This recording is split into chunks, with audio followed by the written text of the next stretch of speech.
The war had lasted for 97 years, and the Confederation was losing. I stood on the observation deck of the command vessel Eternal Grace and watched another world burn. The planet below had been home to 60 million of his people just 3 days ago. Now it was nothing but fire and ash, and the crawling shapes of drones picking through the ruins for survivors to drag back to the hive ships. Was old by standards. His translucent skin had grown pale and thin with age. His 4 amber eyes had seen too much death. He remembered a time before the swarm had come, a time when his people built great cities and explored the stars with wonder instead of fear. That time felt like a dream now. Said fleet commander from behind him, "We have received word from the science cast. They believe the device is ready." Did not turn around. He kept his eyes on the burning world below. "And you trust them?" "I trust nothing anymore, but we have no other options." This was true.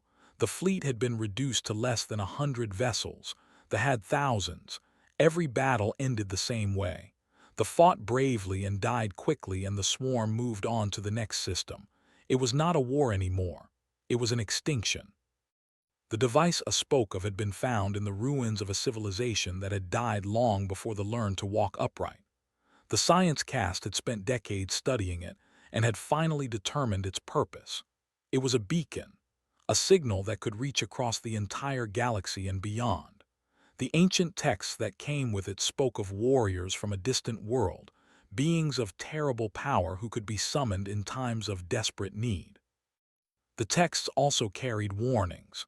The world these warriors came from was marked with symbols that translated roughly to forbidden and death, and do not wake them. Had read those warnings many times.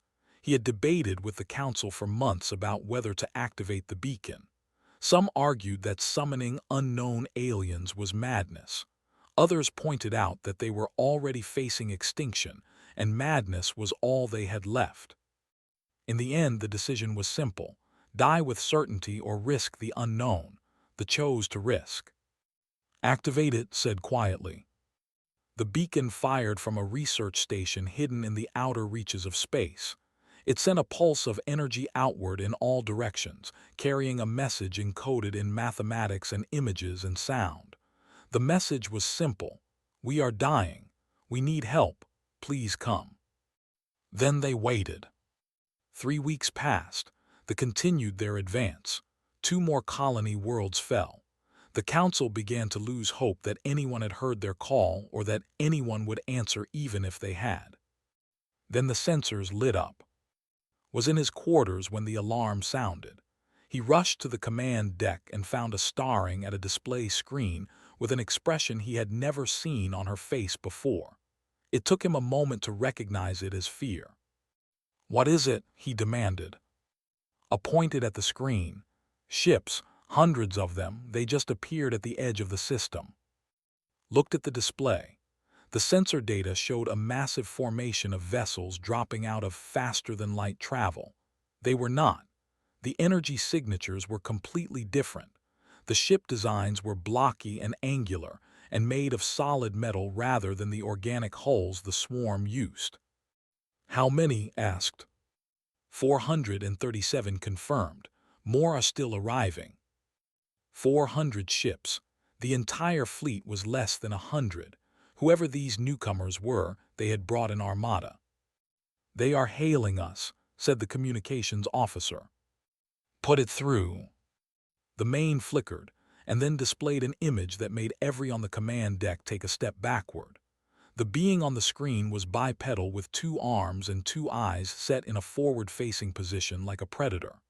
Its skin was a strange pinkish color, and it had a patch of dark hair on top of its head. When it opened its mouth to speak, saw rows of flat teeth with sharp points at the corners. The creature spoke in a language the translator struggled to process. After a moment, broken words came through. "This is Admiral Jake of the United Earth Defense Fleet. You called. We answered. Point us at your enemy." Found his voice with difficulty. "You received our beacon." 3 weeks ago. We have been traveling at maximum speed ever since." The creature, the human, leaned forward slightly. Your message said you were at war. Our sensors are picking up a large hostile fleet approximately 40 light years from here. Is that them? Yes, the swarm. They have been attacking our worlds for almost a century. The human nodded. This seemed to be a gesture of understanding. Tell me about them. Numbers, tactics, weaknesses if you know any. I will send you all the data we have. But I must ask, why did you come? Our beacon was a desperate plea. We did not expect anyone to answer, let alone send a fleet of this size. The human's expression changed slightly. The corners of its mouth turned upward, revealing more of those predator teeth. Later learned this expression was called a smile. Your beacon hit our deep space network, Jake said. It triggered protocols we put in place centuries ago. When someone calls for help, we answer. That is what we do. But you do not know us. You owe us nothing. No, but we know what it is like to face extinction. Our ancestors nearly wiped themselves out more than once. We survived because we learned to fight together, to protect each other, to never give up even when everything seemed hopeless. The human's eyes grew hard. You sent a call into the void hoping someone would hear. We heard, and we brought everything we had. Looked at the sensor display again. The human fleet was still arriving. The ships were enormous by standards, bristling with weapons and radiating power signatures that dwarfed anything in the Confederation's arsenal. What do you need from us? Asked. Information, star charts, everything you know about we will handle the rest. And what do you want in return? The human seemed surprised by the question. Nothing, you asked for help, we are here to help, that is all. Did not know how to respond to this. In his experience, no one did anything without expecting something in return, but the human seemed sincere, and at this point they had nothing left to lose. Very well, Admiral. I will transmit everything we have, and I hope for both our sakes that your confidence is not misplaced. It is not, Jake said simply. Now let us get to work. You have been fighting alone for too long. That ends today. The transmission ended, stood in silence for a long moment, staring at the had arrived, and nothing would ever be the same. The shuttle from the human flagship landed in the docking bay of the station with a heavy thud that shook the deck plates. Noticed immediately that the vessel was built differently from anything he had ever seen. It was made of thick metal with no curves or elegance to its design. It looked like a weapon given the ability to fly. The ramp lowered and two humans walked out. The first was a female with short brown hair and gray eyes that moved constantly, taking in every detail of the docking bay. She wore a dark uniform with symbols on the shoulders that assumed indicated rank. The second was a male, taller and broader, with a relaxed posture that somehow made him seem more dangerous rather than less. He carried himself like a creature that had never needed to fear anything in its life. The guards stationed around the bay shifted nervously. Some reached for their weapons without thinking. The female human noticed this and stopped walking. She held up her hands with the palms facing outward. Easy, she said. We come in peace. I am Commander Lisa Grant. This is Lieutenant Ben Cooper. We are here to meet with your council. Stepped forward. I am High. Welcome to the Confederation. He tried to keep his voice steady, but it was difficult. Standing this close to the humans, he could feel the weight of their presence. They radiated heat like furnaces. Their movements were quick and precise. Even standing still, they seemed coiled and ready to explode into action. Thank you for receiving us, Lisa said. Admiral sends his regards. He is coordinating fleet positions but wanted us to begin the briefing immediately. Of course, please follow me. They walked through the corridors of the station toward the council chamber. Noticed that every they passed either froze in place or quickly moved out of the way. Some pressed themselves against the walls. A young technician dropped his data pad and fled around a corner. Ben noticed this and chuckled softly. We are scaring your people. You must understand, said carefully. We have never encountered a species like yours before. Our scientists have been analyzing your transmissions and your biological data. The results are disturbing." "Disturbing how?" Lisa asked. "Your Earth, you call it. The data suggests it is a Category 12 planet." "What does that mean?" Struggled to find the right words. "Our classification system rates planets based on how hostile they are to life. Category 1 is ideal, stable climate, abundant resources, minimal predators. Most inhabited worlds in the known galaxy fall between Category 1 and Category 5. He paused. Category 12 is the highest rating. It means a world so dangerous that intelligent life should not be able to evolve there at all. Ben grinned at this. The expression showed his teeth and several nearby flinched. "Sounds about right. Earth tried to kill us pretty much every day for a few million years. Predators, diseases, natural disasters, ice ages, asteroid impacts. You name it, we survived it." Hal asked, "How did you survive a world like that?" Lisa answered, "We adapted. We learned. We got stronger and smarter and meaner. By the time we figured out fire, we had already outlasted most of the things that wanted to eat us. By the time we reached the stars, nothing in the universe could scare us anymore." They reached the council chamber. The other members of the High Council were already assembled, sitting in a semicircle of raised seats. They watched the humans enter with expressions ranging from curiosity to terror.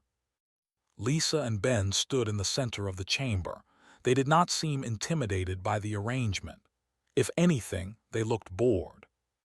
"Let us begin," said as he took his seat. "We have provided your fleet with all available data on the swarm. What are your initial assessments?" Lisa activated a small device on her wrist. A holographic display appeared in the air, showing a map of the region with positions marked in red. The swarm operates on a hive structure.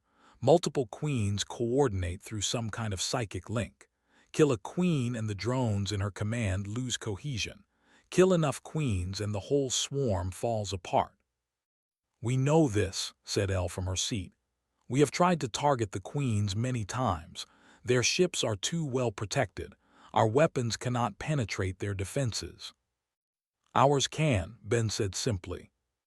Elle's eyes narrowed. "You sound very confident for someone who has never faced thee in battle." Ben shrugged. "We reviewed your combat footage. The swarm relies on numbers and aggression. They overwhelm enemies through sheer weight of bodies. It is a good strategy against prey species." He smiled again. "But we are not prey." "What makes you so certain?" "Because we have been the apex predator on our world for 100,000 years. We did not get there by running away from things with big teeth and sharp claws. We got there by hunting them down and killing them. They are just another predator. Bigger and uglier than most, but nothing we have not dealt with before." The council members exchanged uncertain glances, leaned forward. "Commander Grant, I must be honest with you. We have lost every major engagement against for the past 50 years. Our fleet is down to less than 100 ships. We have watched world after world fall. I want to believe you can help us, but I need more than confident words." Lisa nodded. "I understand. Words are cheap, so let me show you what we can do." She tapped her wrist device. "Admiral, are you receiving?" Jake's voice came through the chamber speakers. "Loud and clear, Commander. The Council would like a demonstration. Is the fleet ready?" "We are sending you coordinates now. There is a raiding party approximately 2 light years from here, 30 ships. They have been harassing your supply lines for months according to the data you sent us." His eyes widened. "You are going to attack them now?" "No," Jake said. "We already did. The engagement started 4 minutes ago." Lisa pulled up a new display. It showed a live feed from a human destroyer. On the screen, vessels were burning and breaking apart. Human ships moved through the chaos with brutal efficiency, their weapons tearing through chitin and armor like it was paper. They tried to swarm them, but the humans simply held formation and kept firing. For every shot the swarm landed, the humans landed 100. The battle lasted less than 10 minutes. When it was over, all 30 ships were debris. 30 enemy vessels destroyed, Jake reported. We lost 0 ships, minor damage to 3 destroyers, no casualties. The council chamber was silent. Elle had gone pale. Several others looked like they might be sick. Found his voice. That was one of their larger raiding groups. We lost 12 ships trying to stop them last month. Lisa nodded. Like I said, we are not prey, we are predators, and now they have a bigger predator to worry about. Ben cracked his knuckles, a sound that made the nearest jump. So, when do we start the real fight? Looked at the display at the wreckage of the raiding party and felt something he had not felt in decades. Hope. Immediately, he said. Tell your admiral we are ready. Swarm had conquered 1,000 worlds across 3 galaxies. They had devoured civilizations that had existed for millions of years. They had never known defeat, only the endless hunger of expansion and consumption. They were the terror of the stars, the nightmare that made entire species abandon them and flee into the void rather than face them. They had never encountered anything like humans. Captain Danny Reeves stood on the bridge of the destroyer Relentless and watched the swarm fleet approach on his tactical display. There were over 200 vessels, a mix of carrier ships and drone escorts surrounding 3 massive hive vessels. Intelligence suggested at least 1 queen was aboard. This was the largest engagement of the war so far. All stations report ready, said Lieutenant Kate from the tactical console. She was young, barely 26, but she had been fighting since she was 18 and her eyes had the hard look of a veteran. Good, Danny said. Signal the fleet, attack formation Delta. We hit them fast and we hit them hard. Focus fire on the hive ships. If we can kill that queen, the rest will fall apart. The human fleet numbered just under 100 vessels. They were outnumbered more than 2 to 1. None of them seemed concerned about this. They made the first move. A wave of drone fighters launched from the carriers, thousands of small craft swarming toward the human formation like angry insects. Behind them, the larger ships began charging their organic weapons systems. Drone wave incoming, Kate reported. Estimated contact in 90 seconds. Danny did not flinch. Point defense systems online, let them come. The drones hit the human fleet like a wave crashing against rocks. The point defense guns opened up, filling space with streams of projectiles and energy beams. Drones exploded by the hundreds. The survivors pressed on, slamming into the hulls of the human ships with their acid-coated bodies. Some damage got through. The destroyer Vigilant reported hull breaches on 3 decks. The cruiser Defiance lost a sensor array. But the human ships kept moving, kept firing, kept pushing forward. Breach on Deck 7, the damage control officer reported. Boarding party confirmed, approximately 40 drones. Danny keyed the internal comm. Sergeant Amy Torres, you are up, repel boarders. Already on it, Captain. Deep in the ship, Amy Torres led her squad of Marines through the corridors toward the breach point.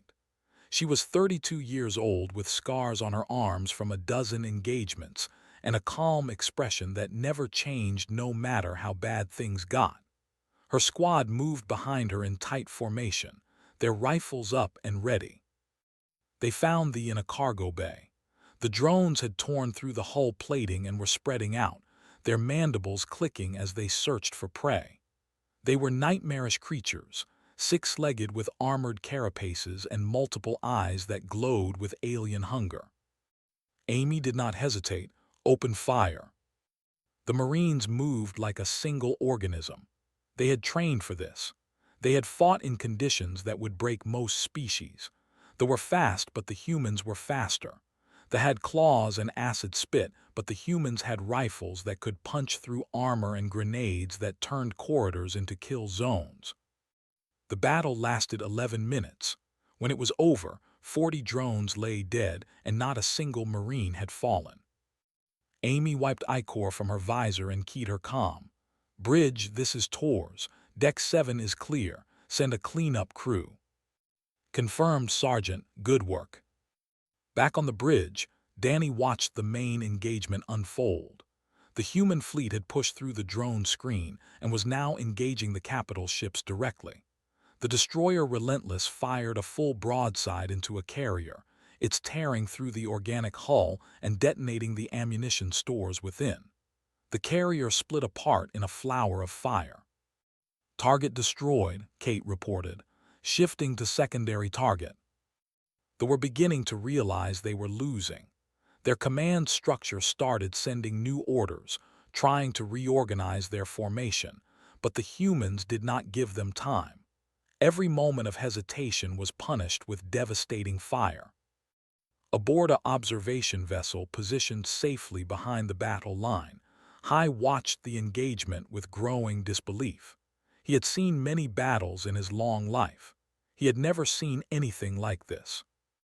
The humans fought without fear, not the absence of fear that came from ignorance, but the controlled fear of experienced warriors who had learned to use it as fuel.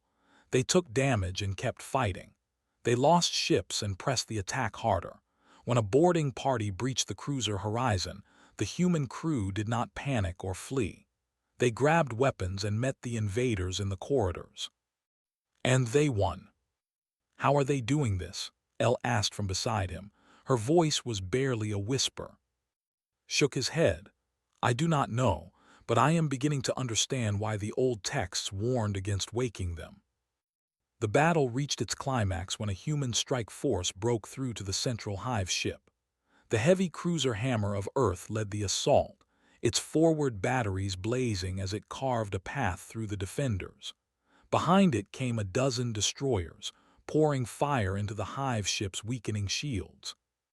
Hull breach confirmed on the hive ship, the sensor officer reported. Human boarding pods are launching. Watched in horrified fascination as the small pods slammed into the hive ship's hull. Each pod carried a squad of human marines. They were willingly throwing themselves into the heart of the enemy vessel, surrounded by thousands of drones, to reach the Queen. They are insane, Elle said. Perhaps, replied, or perhaps this is simply what do. Inside the hive ship, the Marines fought their way through nightmare corridors of organic tissue and chitinous growths. Drones came at them in waves. The humans killed them in waves. They advanced steadily, methodically, like a force of nature that could not be stopped. Lieutenant Nick Harper led the point team. He was 28 years old and had volunteered for this mission knowing the survival odds were low.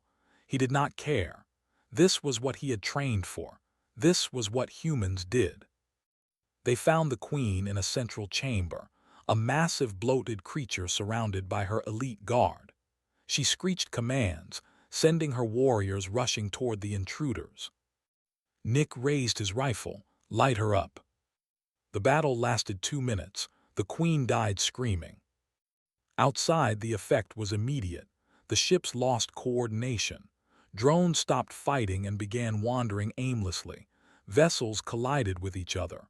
The formation collapsed into chaos. Admiral Jake's voice came over the fleet channel. All ships, the Queen is down. Finish them. The human fleet surged forward. By the time it was over, not a single vessel remained. Stood in silence, staring at the field with debris and wreckage. The swarm fleet that had threatened to destroy his civilization was gone, and the humans had lost only 11 ships. They had shown their true nature, and the galaxy would never forget it. The war that had lasted nearly a century changed direction in a matter of weeks. News of the Hive fleet's destruction spread through the collective consciousness like poison. For the first time in their species' memory, the Queens felt something they had only ever inflicted on others. Fear. The creatures from there were not prey. They were predators of the highest order, and they showed no sign of stopping. Admiral Jake stood in the war room aboard his flagship, the carrier Valor's Edge, studying the strategic display.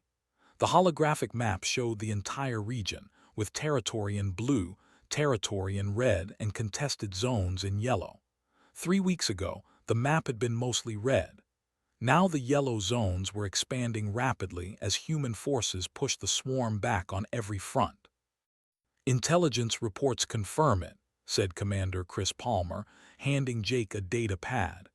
"They are pulling back to their core systems. They have abandoned 17 colony worlds in the past week alone." Jake studied the data. "What about the outer territories?" "Stripped, they took what resources they could and burned the rest. Classic scorched earth retreat. They are running scared. Can you blame them? We have killed 4 queens in the past month. Their command structure is fracturing. Individual hive fleets are starting to act on their own without central coordination." Chris paused. "Sir, some of the analysts think we could end this war within the year if we keep up the pressure."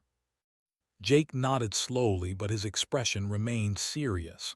"And what happens after we push them back to there? Do we stop at the border?" Chris did not answer immediately.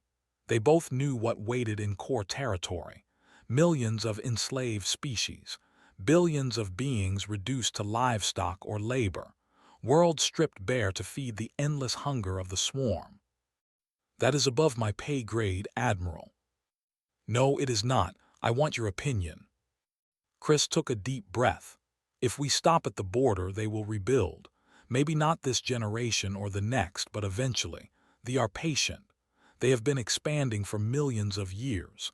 A temporary setback will not change their nature. If we want to end this permanently, we have to go all the way." Jake set down the data pad. "I agree. Get me a channel to Fleet Command back on Earth. We are going to need more ships." While the human military planned their next campaign, the diplomatic work continued aboard the Council station. Commander Lisa Grant had been assigned as the primary liaison between the two species, and she spent long hours in meetings with High and his advisors. They met in a private chamber overlooking the station's central garden, a dome filled with plants from the found the presence of living things calming, though he noticed Lisa seemed indifferent to the surroundings. She sat across from him in a chair that was slightly too small for her frame, her posture relaxed but alert. "Your people fight without mercy," said. It was not an accusation, merely an observation. "I have watched the combat recordings from the recent engagements. I have seen your soldiers laugh as they enter battle. I have seen pilots volunteer for missions with survival rates below 20%.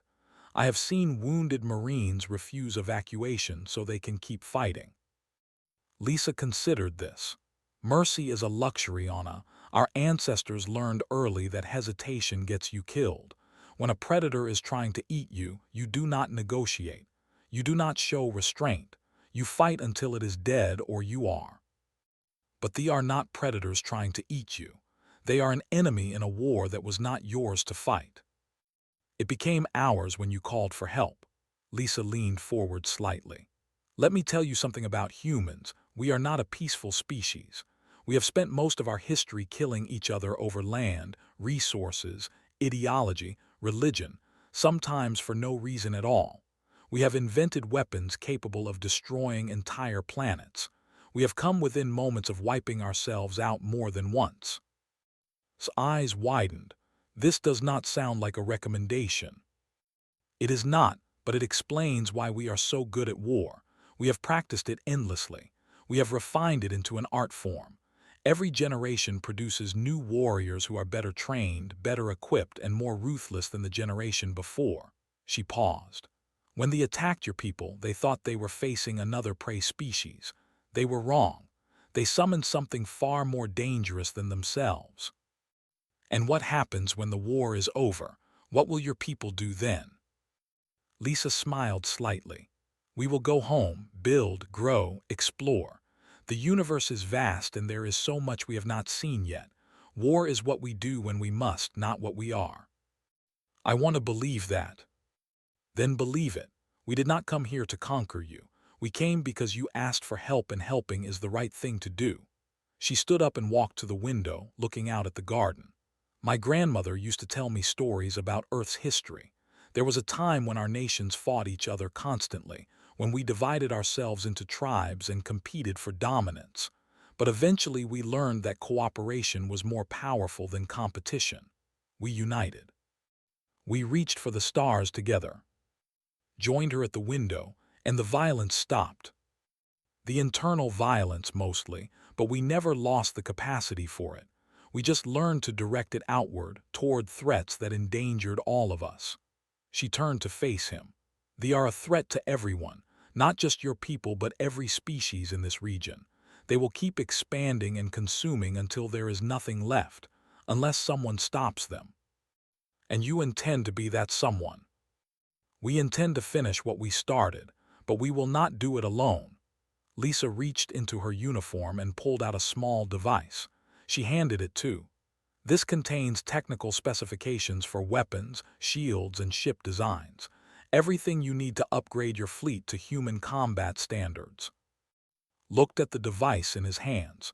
You are giving us your military technology. We are giving you the means to defend yourselves. You called for help once. When this war is over, we want to make sure you never have to call again.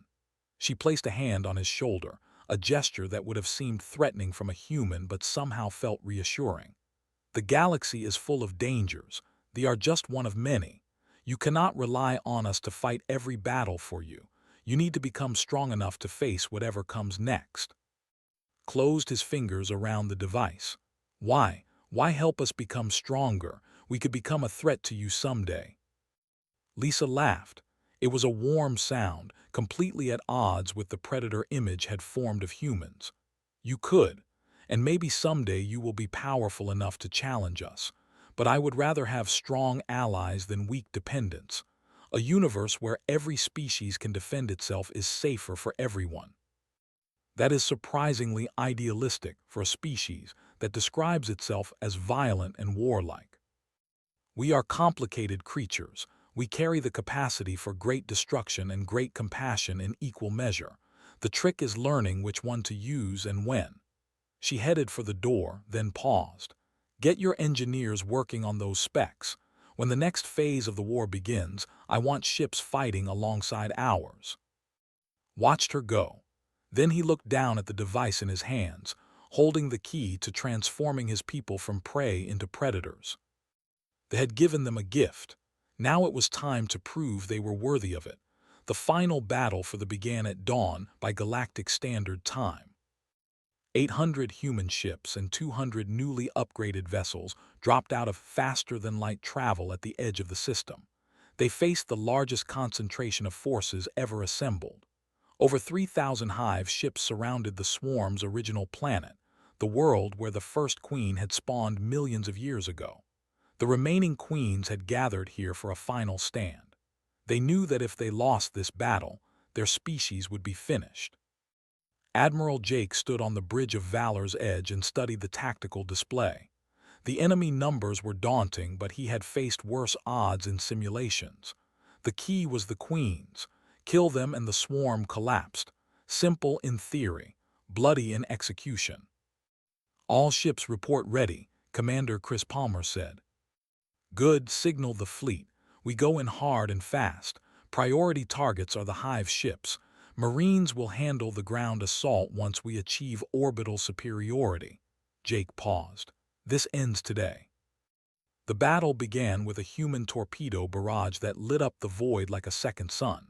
Ships exploded by the dozens. The swarm responded with everything they had, launching waves of drones and organic missiles toward the advancing fleet. Space became a chaos of fire and debris and dying ships. The destroyer Relentless led a strike force toward the largest hive ship in the formation. Captain Danny Reeves had volunteered for the most dangerous part of the assault, as he always did. His crew had been with him for 3 years, and not one of them had requested a transfer despite the constant danger. Taking heavy fire from the port quarter, Lieutenant Kate reported. Her voice was calm despite the explosions shaking the ship, shields holding at 60%. Keep pushing, Danny ordered. We are almost in position. The strike force broke through the outer defenses and unleashed a concentrated barrage on the hive ship. The massive vessel's organic hull cracked and split under the assault. Atmosphere vented into space along with thousands of bodies. "Target is crippled," Kate reported, launching boarding pods. The pods streaked across the gap between ships, carrying squads of Marines into the heart of the dying vessel. Sergeant Amy Torres led the first wave. She had survived more boarding actions than anyone in the fleet and had personally killed 2 queens in previous engagements. This would be her third. They breached the hull and poured into the nightmarish corridors. The interior of a hive ship was nothing like a human vessel. Walls of poolsing organic tissue. Floors covered in secretions that burned through standard boots. Air thick with chemical signals that made human eyes water and throats burn. They came at them in waves. Elite warriors twice the size of normal drones with armor that could stop most weapons. Amy had trained for this. Her squad had trained for this. "Armor-piercing rounds," she ordered. "Aim for the joints and eye clusters." They fought through corridor after corridor, leaving dead behind them. Casualties mounted on both sides. Private Jenny Cole took a claw to the chest and went down. Corporal Sam Wright lost an arm to acid spray but kept fighting with his sidearm in his remaining hand. They found the Queen chamber after 20 minutes of brutal combat. The Queen was ancient, one of the original spawning mothers who had spread the swarm across the stars. She was enormous, filling half the chamber with her bloated body. Her guards surrounded her, hundreds of elite warriors ready to die protecting their mother. Amy keyed her squad channel. "All units converge on my position. We end this now." The final assault was costly. They lost 8 Marines in the first 30 seconds, but humans did not retreat. Humans did not surrender. They pushed forward through the carnage, pouring fire into the Queen's defenders until none remained. Amy stood before the Queen, her rifle aimed at the massive head. The creature's eyes, dozens of them, focused on her with ancient hatred. "Your kind will never stop us," the Queen said through a translator implant. Her voice was a hideous clicking sound that barely resolved into words. "We have existed for millions of years. You are nothing but a brief flash of violence." Amy's finger tightened on the trigger. "Maybe, but this brief flash is going to end you." She fired, the Queen screamed and died. Outside, the effect rippled across the battlefield. The fleet lost coordination as more Queens fell to human boarding parties. Ships began ramming each other. Drones turned on their own allies. The carefully constructed defense collapsed into chaos. On the planet below, human drop pods began their descent. Thousands of armored Marines falling from orbit like meteors, each one carrying enough firepower to level a city block. They hit the ground in the heart of the major hive cities and began the systematic destruction of the remaining Queen chambers. Lieutenant Nick Harper led his platoon through a hive complex that stretched for miles underground. They encountered resistance at every turn, but nothing could stop them. They had never faced enemies who would follow them into their own tunnels, who would fight in close quarters where the swarm should have every advantage. They did not understand that humans had evolved in caves. Darkness and tight spaces were in their blood. The last Queen died at noon by Galactic Standard Time. With her death, the swarm ceased to exist as a coordinated entity. Individual drones continued to fight, but without direction, without purpose. They were just animals now, dangerous but no longer a threat to civilizations. Admiral keyed the fleet-wide channel. His voice was tired but steady. "All ships, the swarm is defeated. Begin search and rescue operations for survivors, ours and theirs. We are not here to exterminate. We are here to win." In the months that followed, the galaxy began to rebuild. Human engineers helped construct new defense platforms throughout space. Human doctors shared medical knowledge that extended by decades. Human teachers trained new generations of warriors in the tactics and strategies that had kept humanity alive on their deadly world. Stood at the dedication ceremony for the new Defense Academy, watching Sergeant Amy Torres run a class of young through combat drills. They moved with confidence he had never seen in his people before. They had learned from the best. Admiral approached him. His uniform was crisp, and his posture was straight despite the exhaustion that showed around his eyes. "We will be leaving soon," Jake said. "Earth needs its fleet home." Bowed his head. "We can never repay what you have done. You do not owe us anything. You sent a call into the void hoping someone would answer. We answered because that is what we do. We protect, we fight, we survive." He extended his hand. "The galaxy is vast and full of threats, but now you know you are not alone in it." Took the hand carefully, feeling the warmth and strength in those 5 fingers. A year ago, this gesture would have terrified him. Now it felt like a promise. "Will you return if we need you again?" Jake smiled. "I hope you never need us again. That is the whole point, but if you do call, we will answer. We always answer." The human fleet departed the following day. Watched from the observation deck as hundreds of ships vanished into the light of faster-than-light travel, returning to there on the far side of the galaxy.